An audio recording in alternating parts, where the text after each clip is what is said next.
Welcome. My name is Charlie Carroll, and I'm the founding pastor here at City Church, where our purpose is to help people experience the fullness of God's love through relationship. Welcome to all of you who are sitting here in the room with me this morning, and welcome to all of you that are joining us from wherever you are this morning via Facebook Live. We are jumping back into the third week of our series entitled Hesed, which is the book of Ruth. We have 2 full chapters to read this morning, and so I won't take a lot of time here on the front side because we're going to have to get through it. I do want to say 2 things. I really don't think I'm that cool. These glasses are covering up a sty that came on about 2 days ago, and so just in case you thought that I think I'm really cool, that's not the case. And second of all, another point as to why I don't think I'm so cool. Yeah, of course. These pants are meant to be this short. They are meant to be this short. And that tight.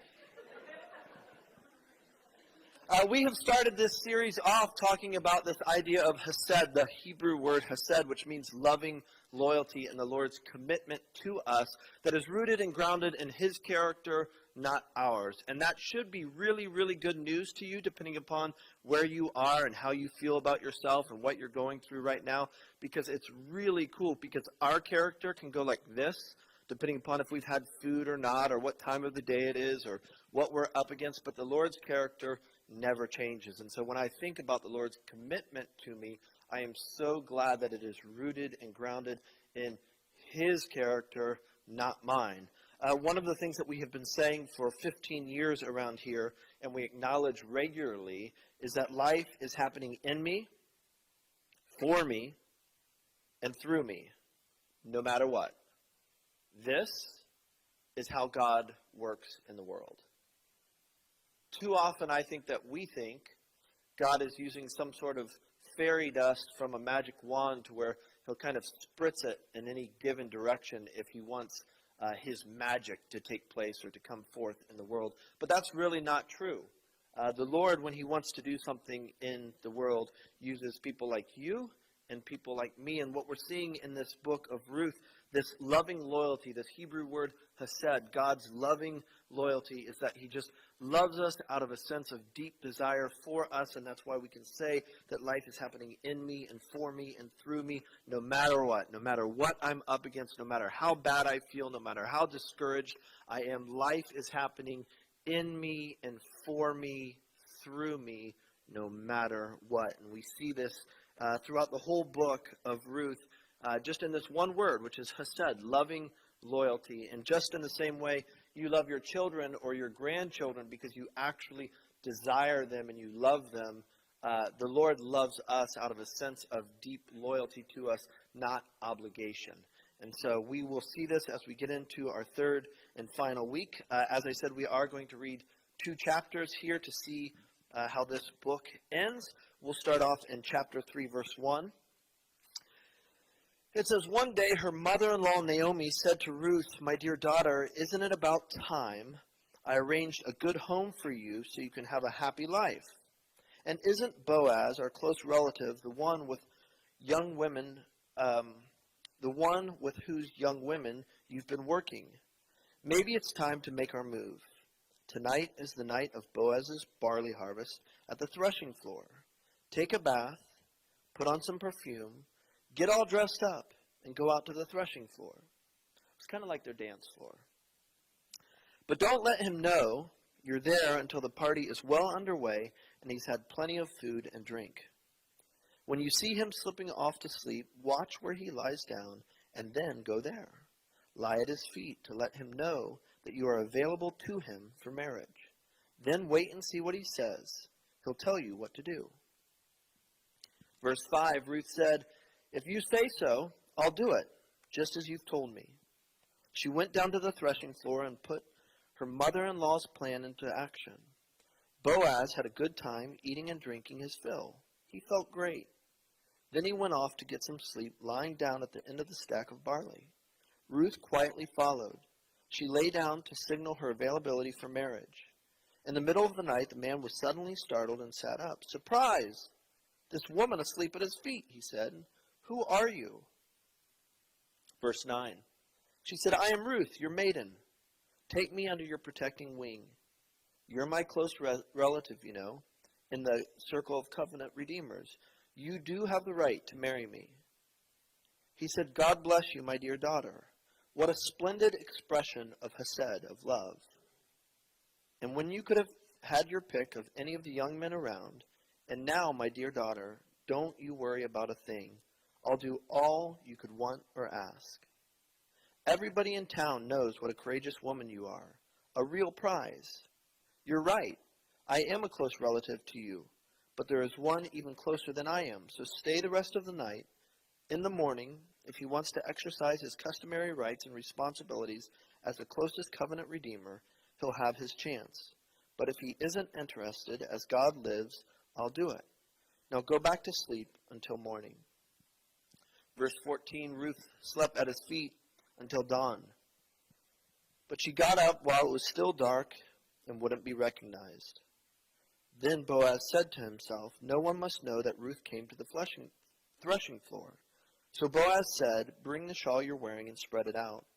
She spread it out, and he poured it full of barley, 6 measures, and put it on her shoulders, and then she went back to town.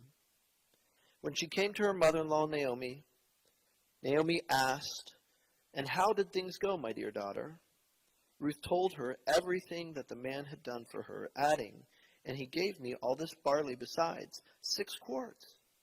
He told me you can't go back empty-handed to your mother-in-law. Naomi said, sit back and relax, my dear daughter, until we find out how things turn out.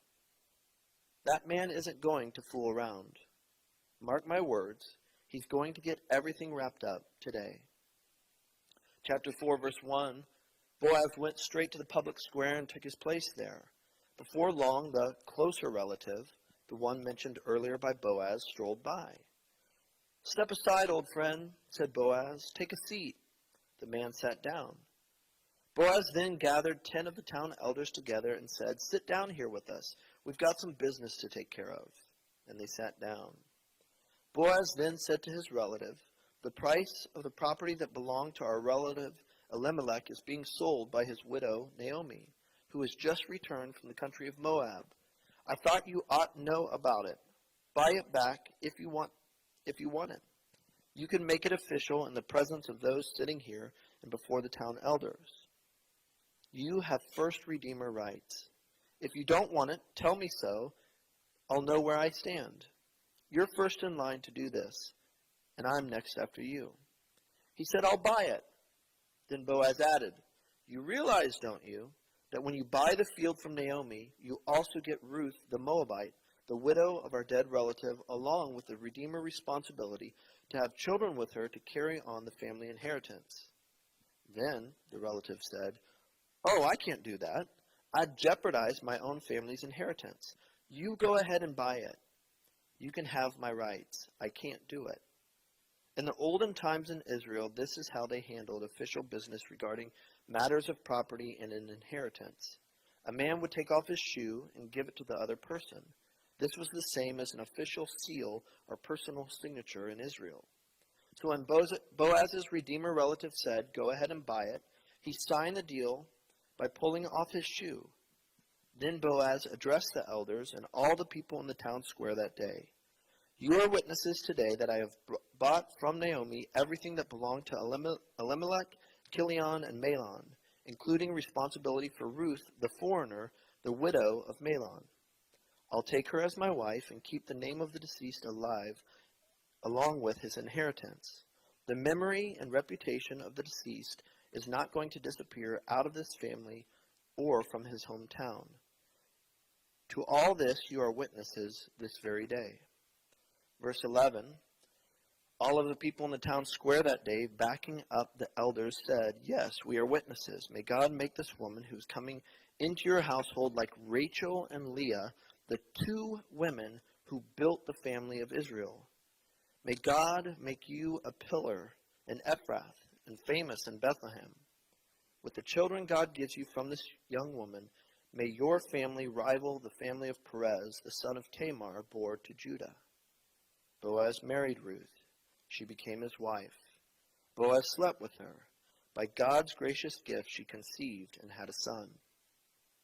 The town women said to Naomi, "Blessed be God! He didn't leave you without a family to carry on your life. May this baby grow up to be famous in Israel. He'll make you young again. He'll take care of you in old age. And this daughter-in-law who brought him into the world and loves you so much, why, she's worth more to you than 7 sons." Naomi took the baby and held him in her arms, cuddling and cooing over him, waiting on him hand and foot.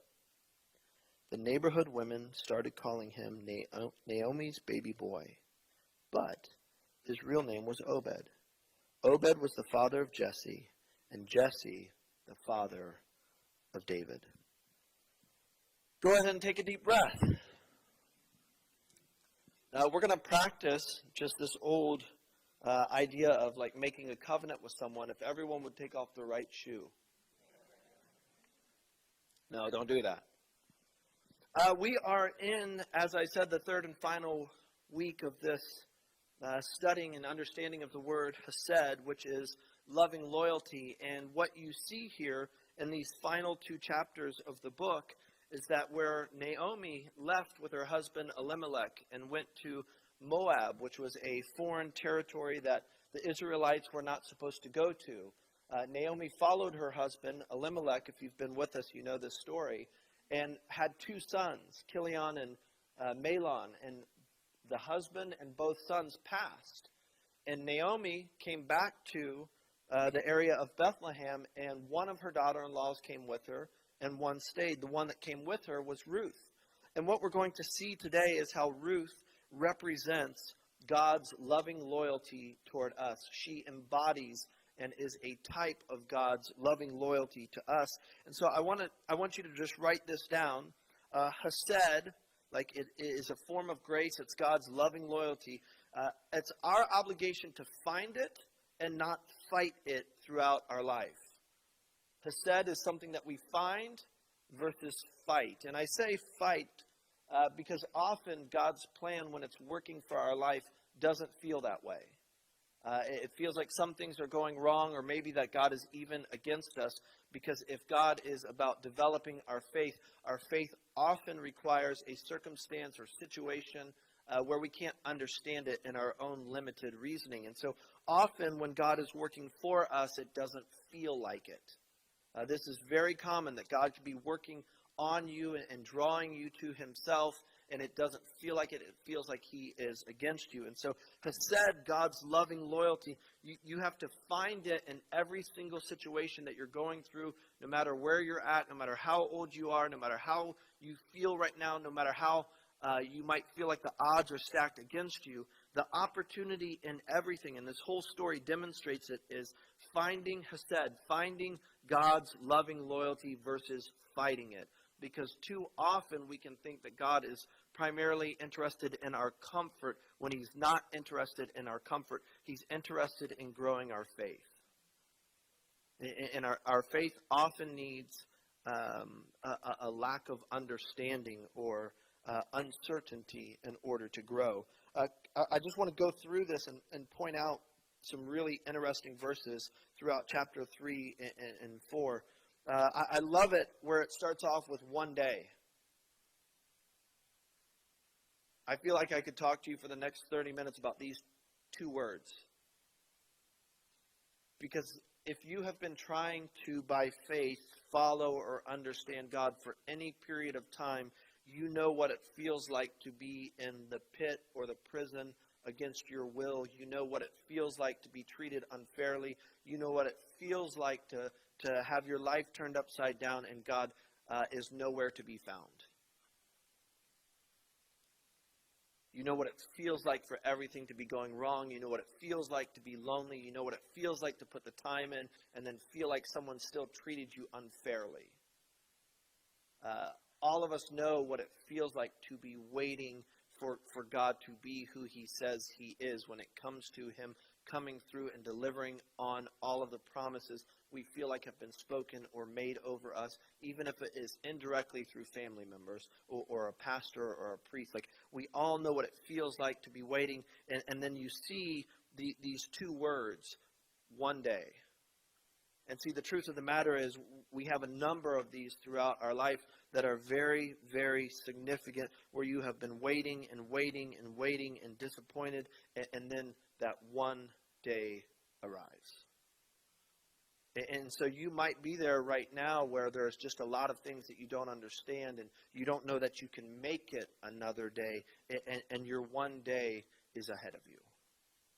And see, this is true with Ruth. Ruth left her home country to go with her mother-in-law, Naomi, and to go back to Bethlehem, where she would have been an outcast, where she would have been someone that would be marginalized as a woman and as a foreigner. And out of her loving loyalty, which is the picture of Jesus' commitment to us, Ruth goes with Naomi, and she's living with Naomi. And all of a sudden, out of nowhere, God prompts her mother-in-law to say, hey, maybe it's about time for us to find a happy family for you.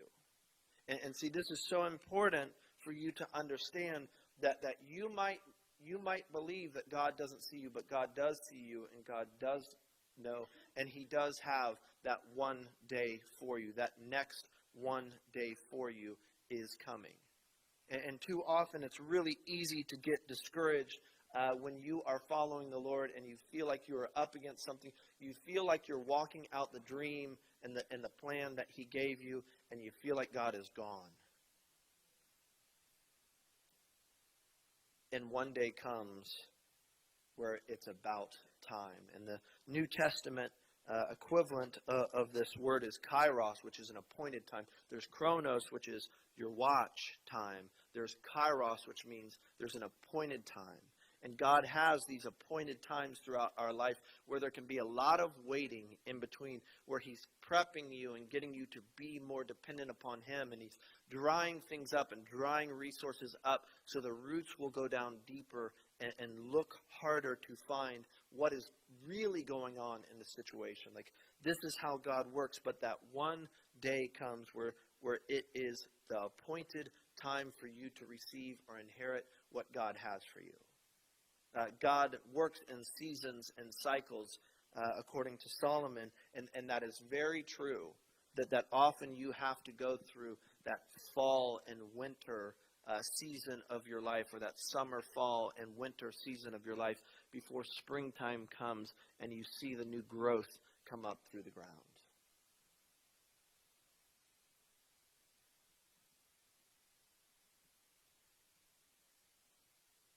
God stands outside of time. Time is an invention of God's. And where we are limited and often get discouraged because we feel like time is not happening, time is not on our side, you need to know that just because God might spread out the days in which you feel like He is working, He is always working no matter what. God is working. Life is happening in me, for me, through me, no matter what. This is how God works in the world.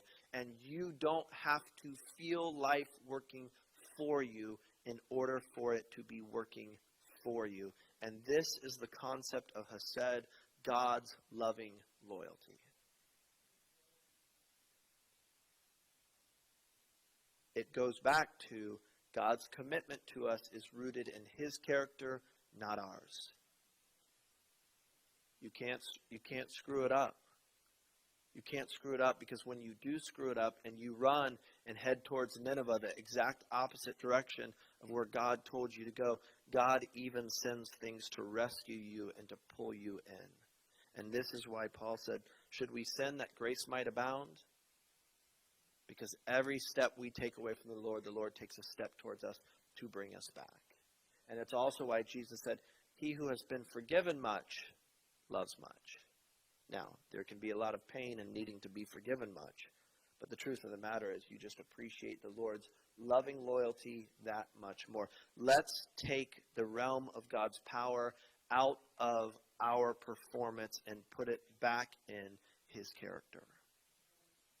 Too often we worship ourselves in thinking that we can behave in a way that is going to somehow thwart or throw off God's loving commitment to us. Please quit fooling yourself. That is a lie created by fearful people that have attempted and wanted to control others, too often in the church. Life is happening in me, for me, through me. This is the way God works in the world. Check this out. These are the words of Naomi. For you, so you can have a happy life. Isn't it about time? And these words are used there in the passage. Even Naomi recognized that God's intent for her daughter-in-law Ruth was that God wants us to be happy, believe it or not. It does not please God for us to be miserable. That is a lie orchestrated by the devil and spread by miserable people that somehow following Jesus leads to a miserable life. Might be hard, but last time I checked, every time that you want to get stronger, you do have to have some resistance in your life. That is a commitment of love. When you do squats, you're doing squats because you love yourself, not because you hate yourself. You might feel like you hate yourself in the moment, but it's actually love, right? When you put the right thing in your body versus the wrong thing in your body, it's not because you hate yourself. Broccoli is not because you hate yourself. It's because you love yourself. And the same is true with the Lord. I love the practicality of this in chapter 3, verse 6. She put her mother-in-law's plan into place. Some of us need to start listening to the other people that God has strategically placed in our life, realizing that God often speaks through people. You're waiting for the clouds to open up and to hear this thundering voice, and it's why you're not receiving any direction. Don't underestimate how intentional God is by putting you in the right place at the right time around the right people. Yeah, so what? They're imperfect. God spoke through an ass in the Old Testament, and he's still doing it today.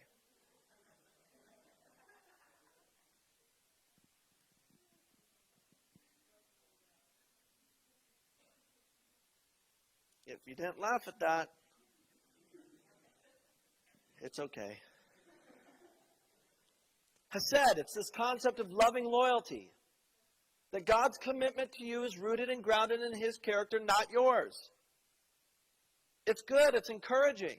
And if that doesn't encourage you, it could be dangerous. It could mean that you think you get a lot of the things right, and that's why you like it. You like the idea that God's commitment to you is rooted in your character and not his. And we're just deceived when we think that somehow, some way, we can keep all of the balls up in the air and please God. This is why Paul said, on my best day, my righteousness is still not good enough.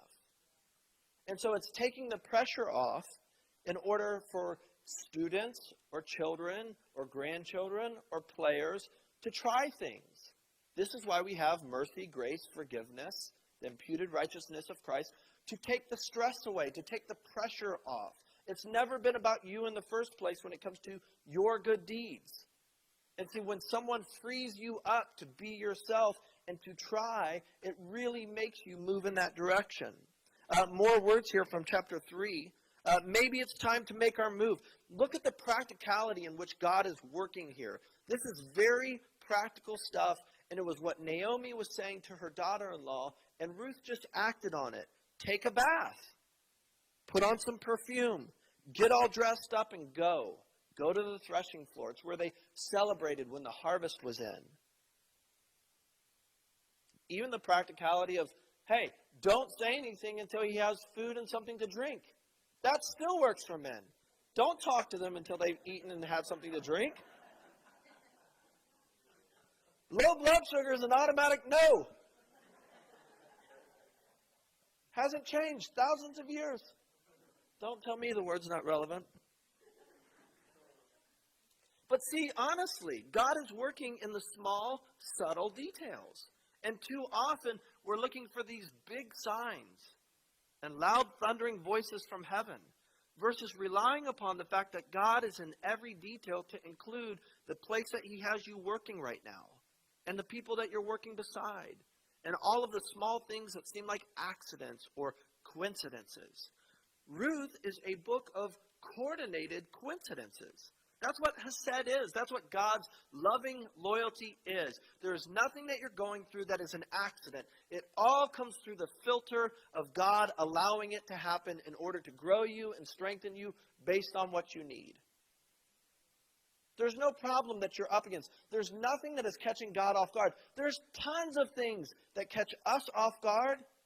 The Lord allows these unexpected things to happen so that we can see like where we're putting our weight and our energy and like what we're trusting in.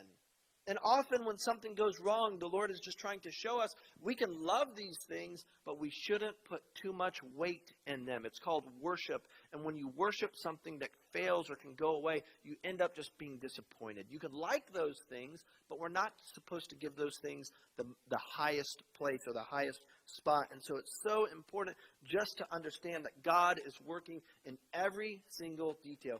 Things surprise us. Things disappoint us. Uncertainty catches us off guard. Never, ever, ever, ever, ever, ever, ever does it catch God off guard. I slipped and hit my thumb when hammering that nail. Surprises you. Did not surprise God. There's a lesson to be learned. God didn't cause you to miss that nail. He just allowed it to happen, knowing that something good can come from it. Even when we deliberately step into something we know that we're not supposed to do, God will allow it to happen and then use it as an opportunity to highlight loving loyalty. That he can take the worst situations, the biggest blow up emotionally, and he can still cause it to work together for your good. And it's why we say that life is happening through us, or in us, for us, and through us. Life is happening. God's life is happening in me. It's for me. It's positive. It's for me. You've got to erase the old image of God being a principal with a ruler just ready to slap your hands when you mess up. God loves you millions of times more than you love your children or grandchildren. It's his loving loyalty. So be free. Run hard. Take risks. God's going to use it all to glorify himself and to grow you. And it's the best thing ever. It is the best thing ever. It is the thing that gives God the most pleasure, to see you step into your full purpose and destiny. As a coach, I can remember just being thrilled watching that player score a goal after putting in months and sometimes years of hard work, thinking they would never make it. That's what gets me the most excited. That's what gets God excited about you, is stepping into your full potential.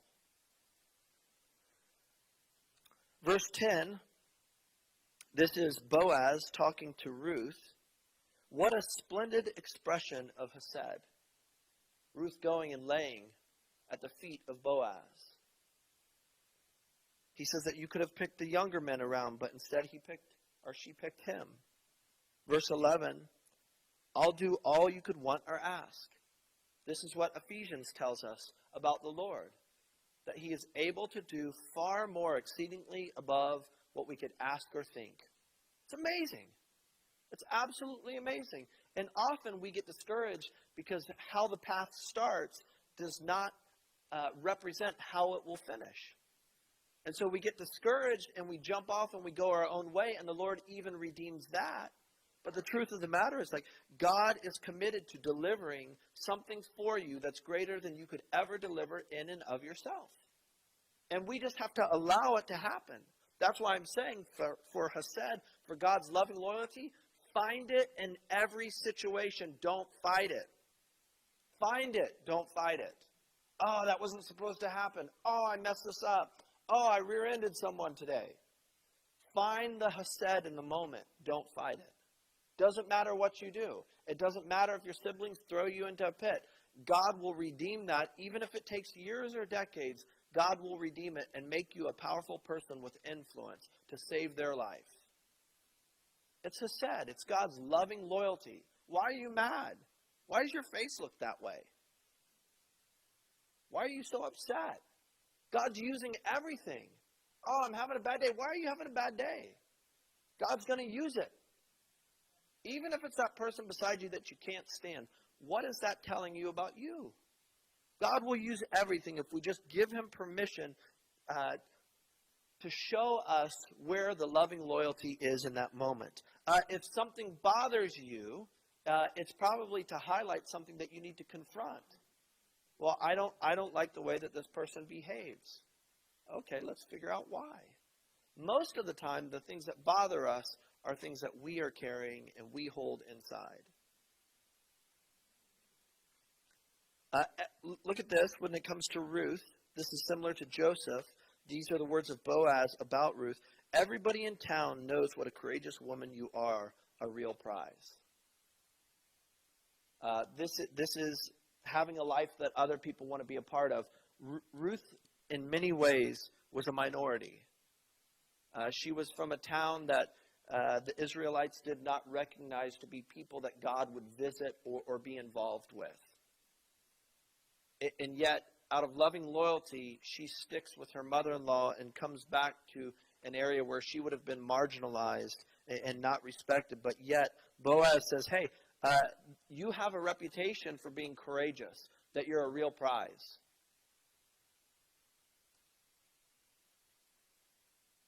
This is how God's life spreads throughout the world, right? In me, for me, through me, no matter what, this is how God works in the world. Embodying the life of Jesus. Embodying loving loyalty. Oh, you messed that up? It's a great opportunity for me to love you even more, love you even harder. If God forgives us unconditionally and moves towards us in our deepest, darkest moments, why don't we do that with others? I love verse 17. Here's Naomi working for Ruth. And look at just how God works. God prompts Boaz and says, hey, you can't go back empty-handed for your mother-in-law. And so there's a lesson here that every time you try to bless someone else, a blessing will come back to you. You cannot out-bless people. You can't out-bless God. When you think about others and you give to others, it will always come back to you. And Boaz says, whoa, don't leave. I've got to give you something to take back to your mother-in-law. And okay, here's a lesson.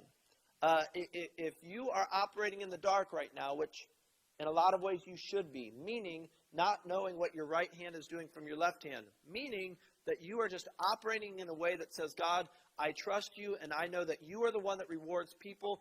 I will take care of people. I will do things without other people watching. Like, I am going to be who you've called me to be, and I don't care if I'm recognized.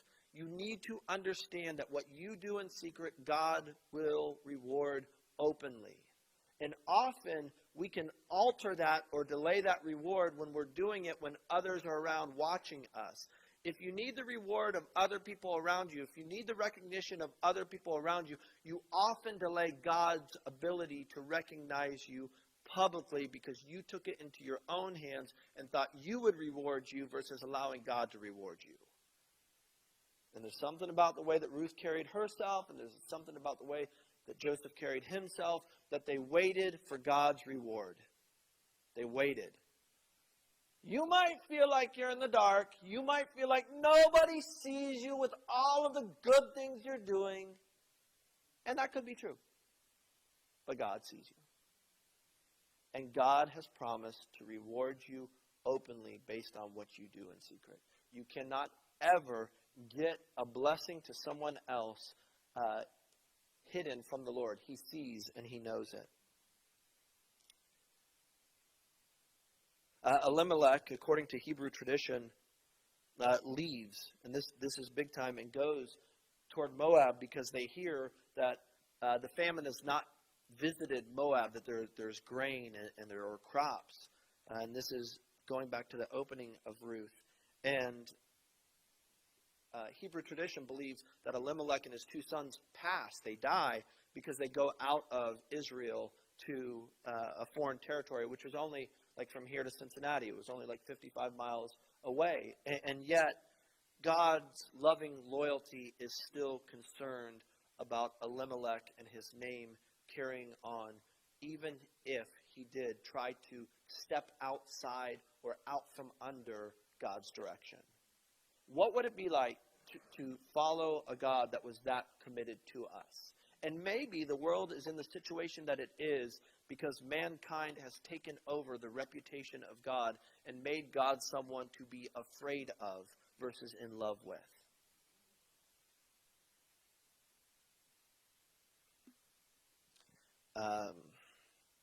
Check out verse 11 from chapter 4. The elders said, "May God make this woman who is coming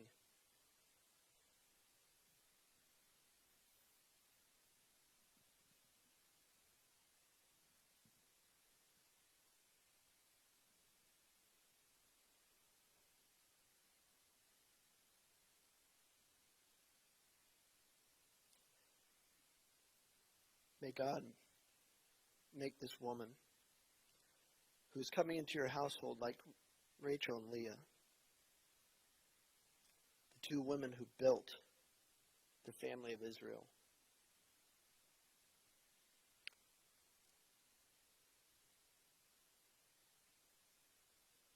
Ruth was a Moabite. She was a woman. She was considered to have absolutely no value whatsoever.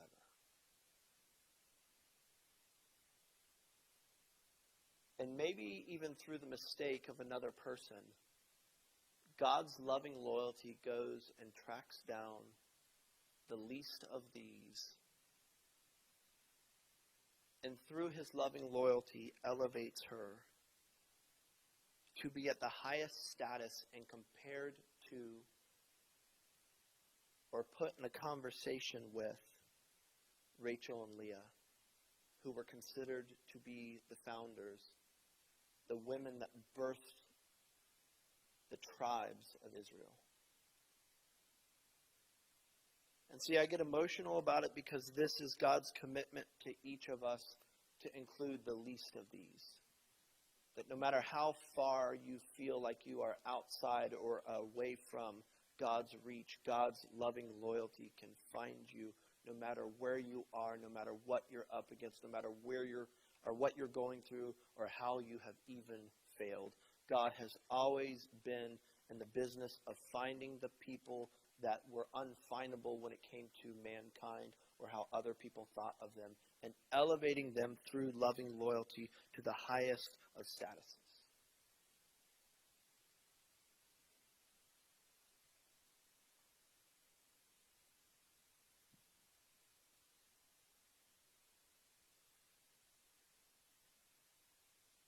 Our opportunity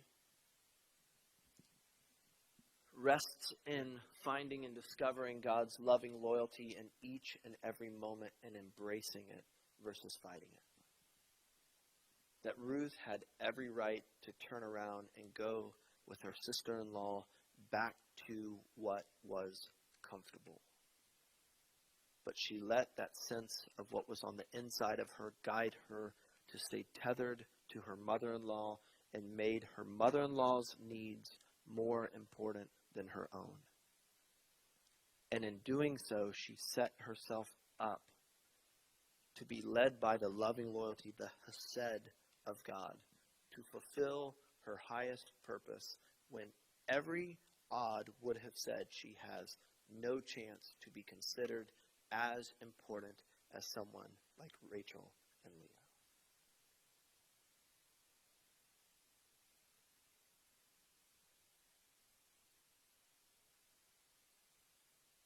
God is so committed to you.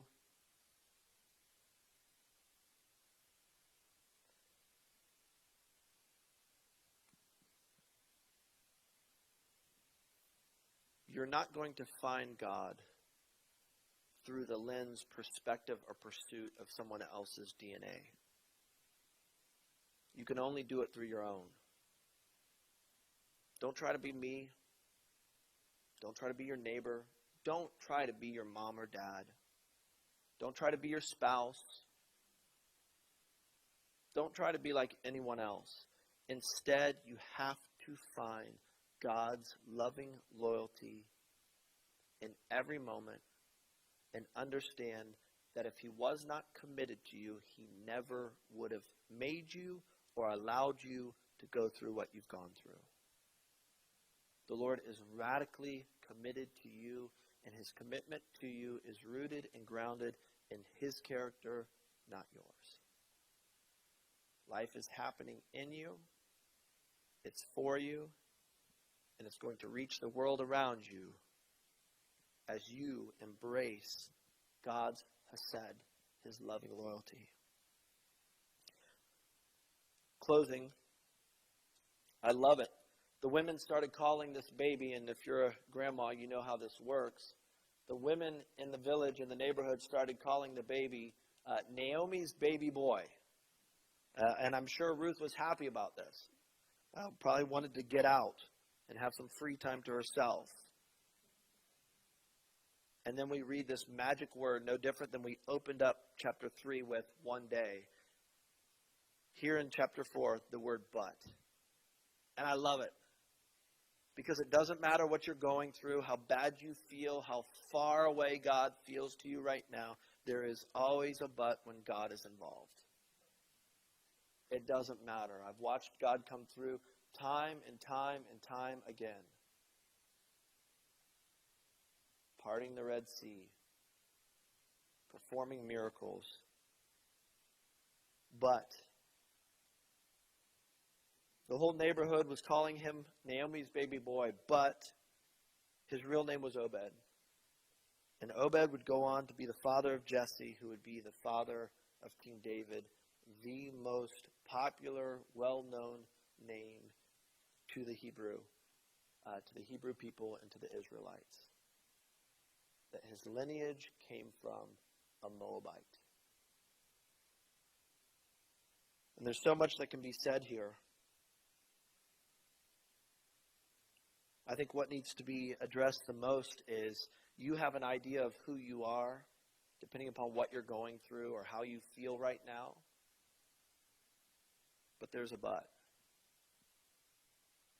You might look in the mirror or hear your voice and describe yourself one way or think about your potential one way, but God sees you another way.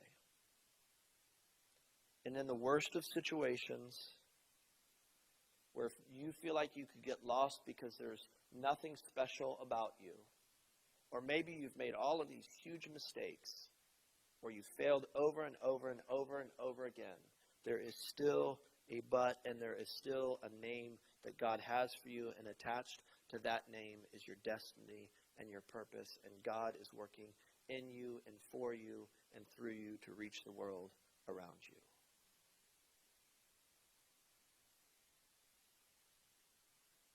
I don't know how you feel when you hear your name or when you look at yourself in the mirror.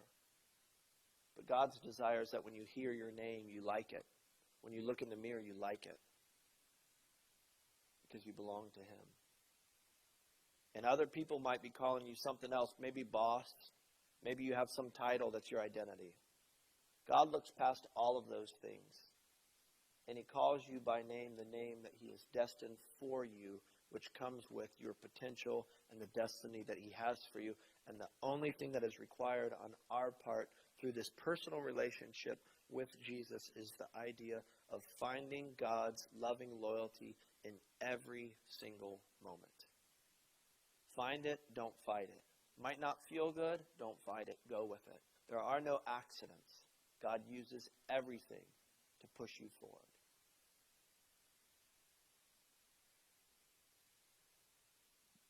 Just take your right hand for me, would you?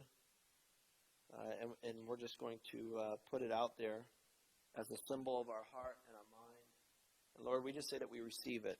We know that we're not worthy of it in the sense that we can't hustle hard enough or work well enough to earn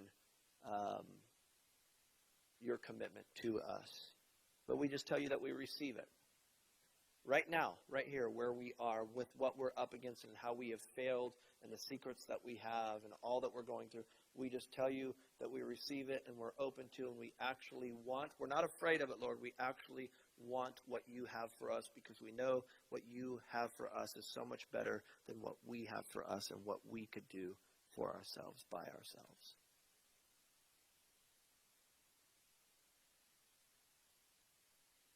In Jesus' name. Amen.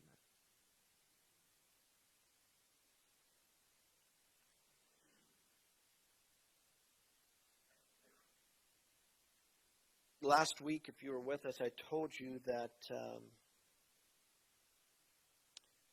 we were going to make some very significant changes. And that's what we are going to do starting here in June and July. We're going to do a little trial run at this, where we do our best to get back to the original Jesus movement versus what it has become over the last 2,000 years or so.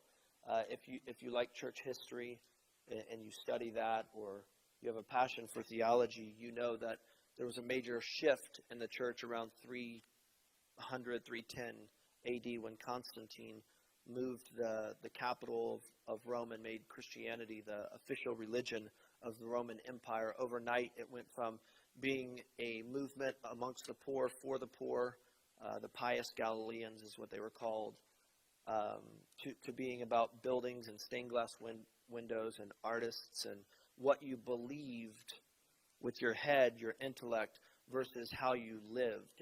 And you know, Jesus modeled for us what it looked like to be a little Christ, a Christian. And it was a commitment to the least of these, not because you felt obligated, but because you understood God's commitment, his loving loyalty, his Hesed to you. And so if you literally pick up the Gospels and you read the Gospels together, you see what the movement was supposed to look like.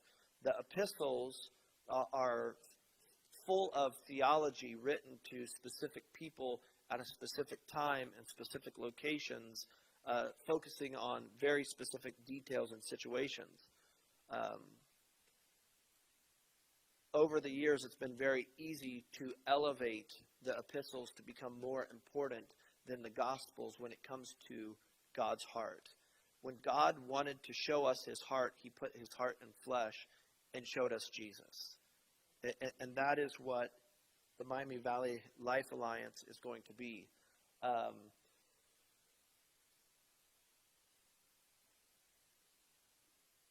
We are going to practice in June and July, and then if it goes well, which we intend for it to go well, we are going to put it into action in August. We are going to become a community resource center because we think that is what best represents the heart of Jesus. There will be more details that come. Ron, if you want to stand for a second. Ron has been hired in the back. Yeah.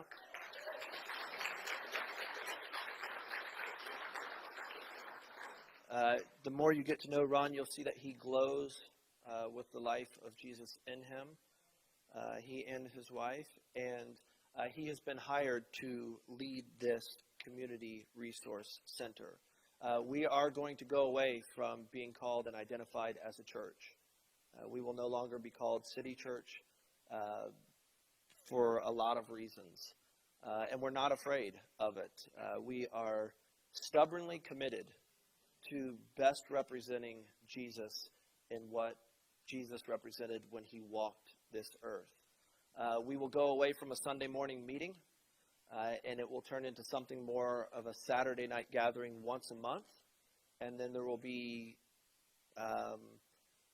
anywhere from a handful of gatherings throughout the week here in this building to dozens of meetings and opportunities to be equipped here in this building throughout the week. Sometimes to get away from something that's not working, you have to put it to bed in order to get it from competing with what should be.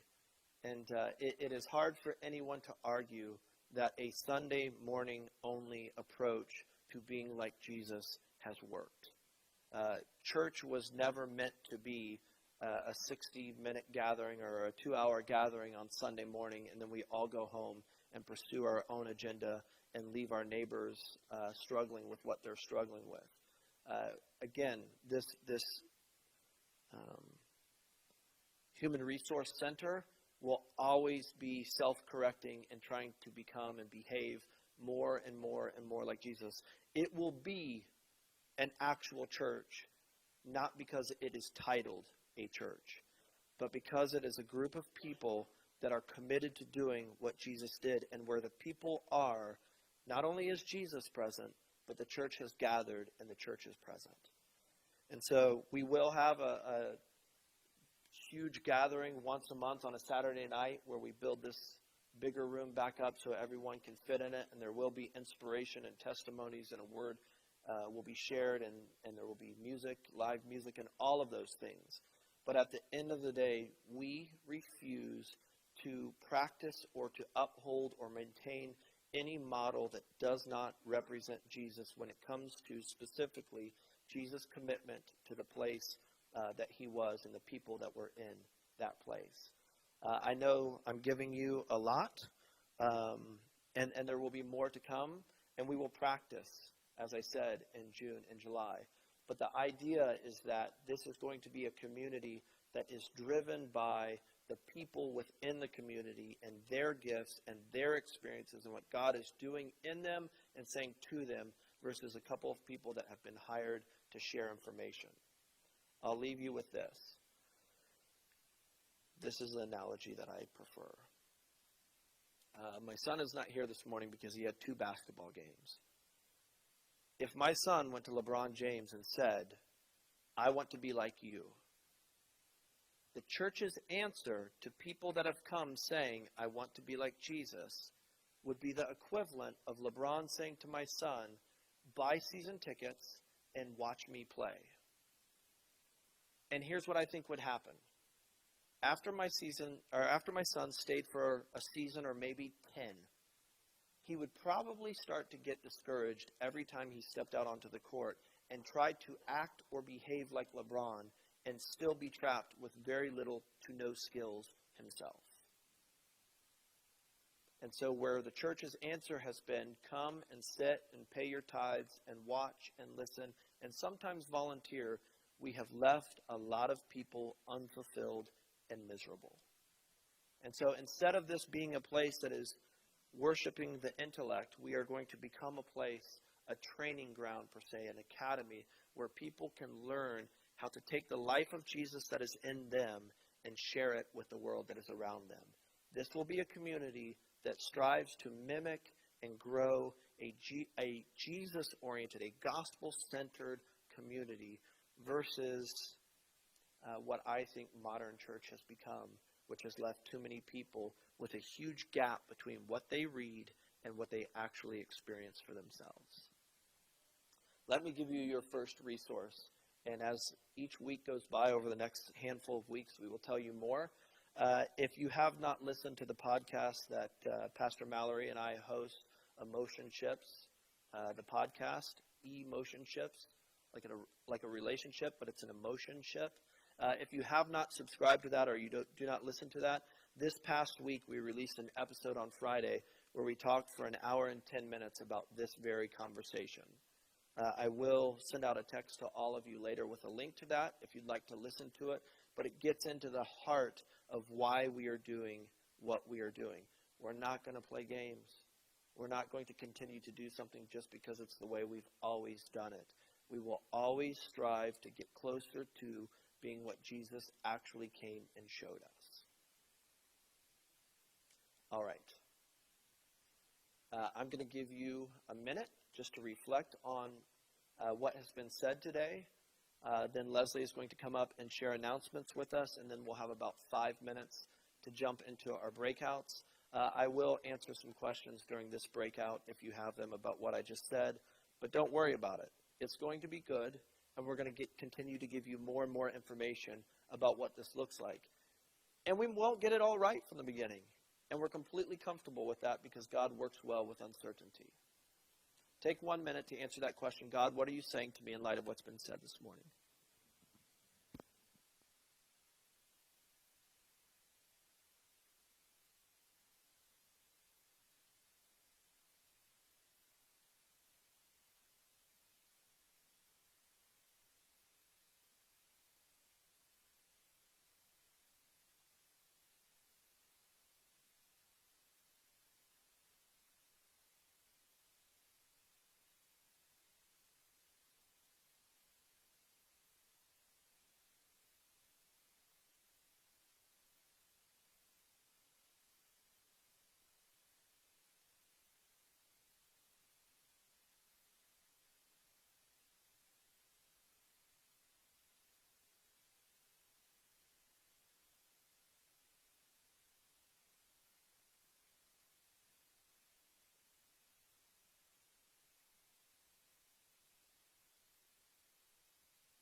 All right.